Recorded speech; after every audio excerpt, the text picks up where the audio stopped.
Good morning. How are you, brethren? Sa araw na ito, patuloy po natin na pag-aralan, patuloy natin na i-meditate, patuloy na dakilain ang salita ng Panginoon dahil ito po ay nagbibigay po sa atin ng patuloy na kagalakan sa puso sa pagsamba sa Kanya.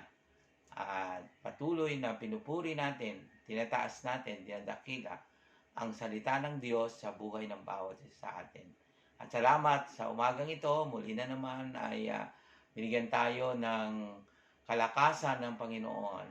Binigyan tayo ng panibagong sigla, panibagong umaga para patuloy natin siya na dakilain. Sabi niya sa kanyang salita sa awit 46, Be still and know that I am God.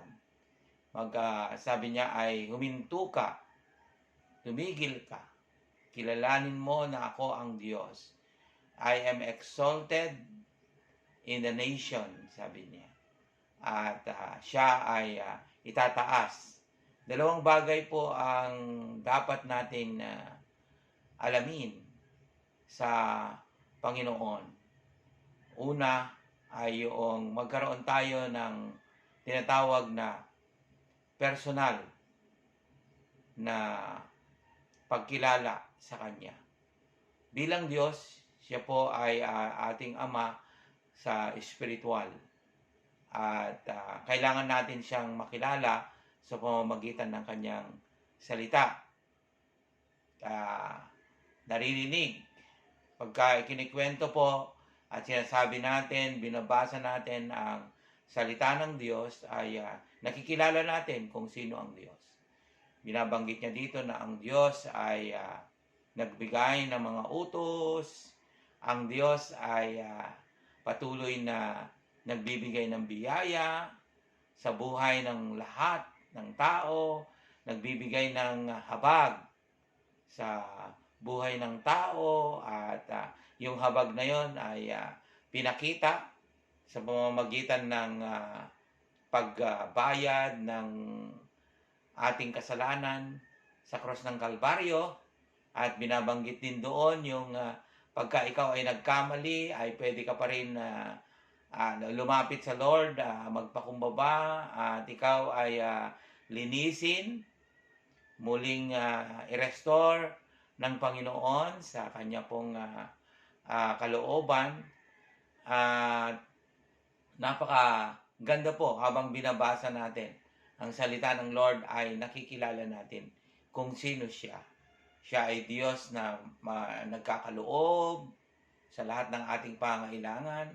Sabi niya sa Filipos 4:19, My God shall supply all your needs according to His riches in glory by Christ Jesus.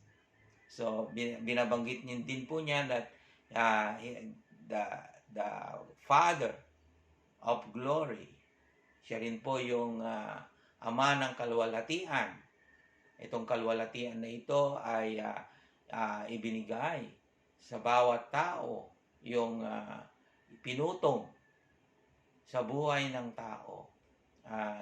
Sinasabi niya na ang Diyos ay inutusan niya ang Panginoong Jesucristo para tayo po ay tubusin sa ating kasalanan, i-sanctify ang ating buhay.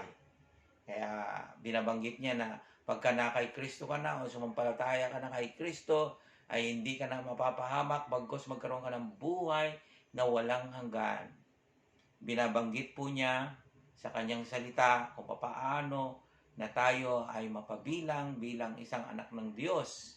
Sabi niya ay tanggapin mo si Kristo Jesus sa iyong buhay bilang Panginoong tagapagligtas.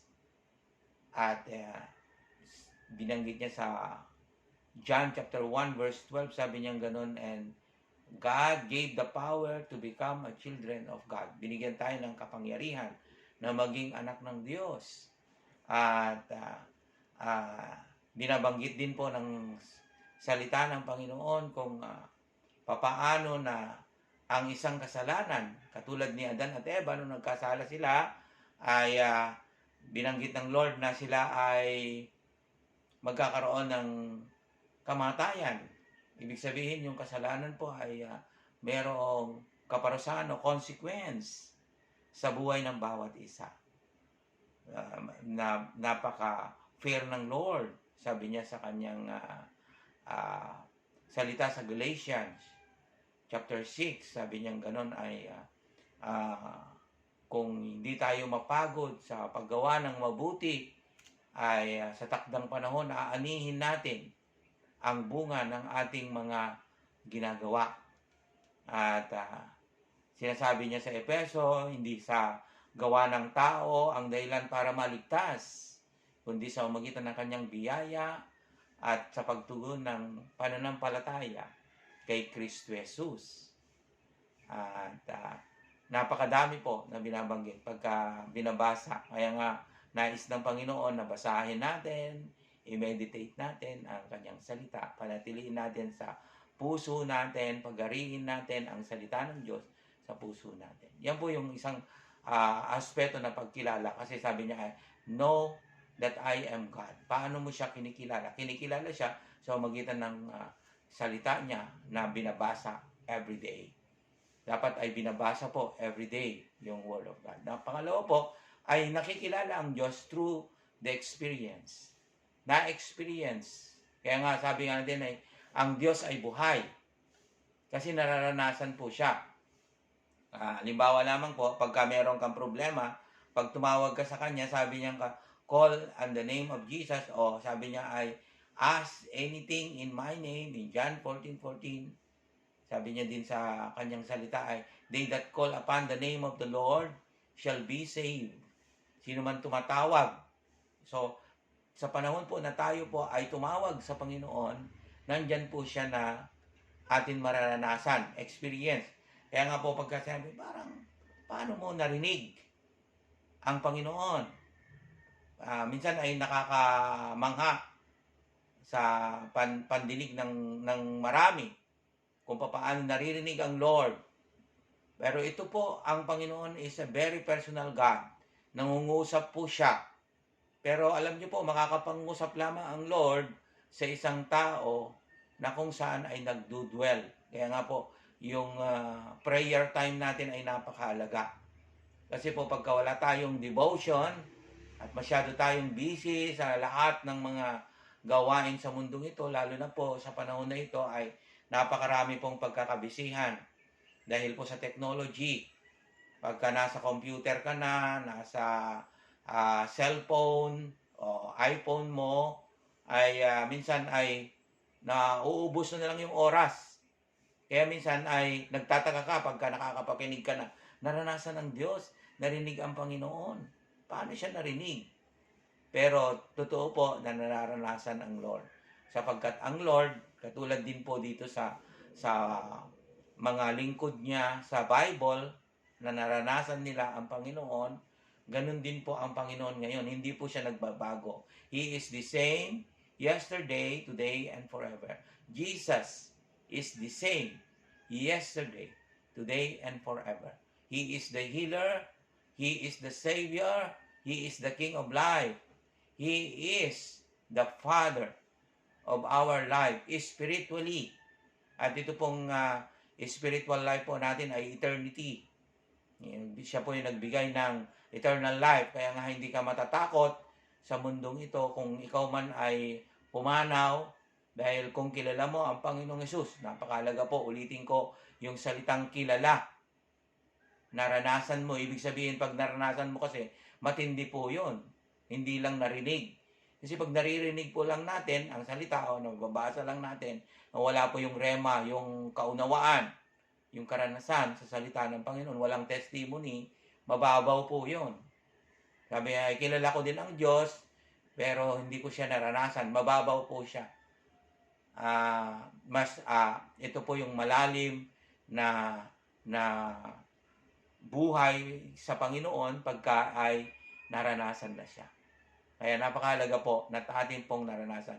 Ulitin ko po, una, nakikilala natin ang Diyos sa pamamagitan ng kanyang salita. Kailangan basahin ng salita. Pangalawa, nakikilala ang Diyos sa pamamagitan po ng karanasan. na-experience siya, pinagaling ka ng Panginoon, pinagpala ka ng Panginoon. So, purihin ang Diyos sa araw na ito. Naniniwala po ako na ang salita ng Diyos ay patuloy po tayong palalakasin at patuloy habang kinikilala natin siya, nakapokus tayo sa Kanya, ay patuloy po na ine-exalt niya, pinaparanas niya ang Kanyang kapangyarihan. Tayo po ay manalangin. Salamat po, Panginoon, sa araw na ito, Lord, patuloy ka naming makilala. At tulungan mo kami, Panginoon, give us wisdom to know you more. In your word, O God, we know you. And even in experience, Lord. All the glory belongs to you. In Jesus' mighty name. Amen.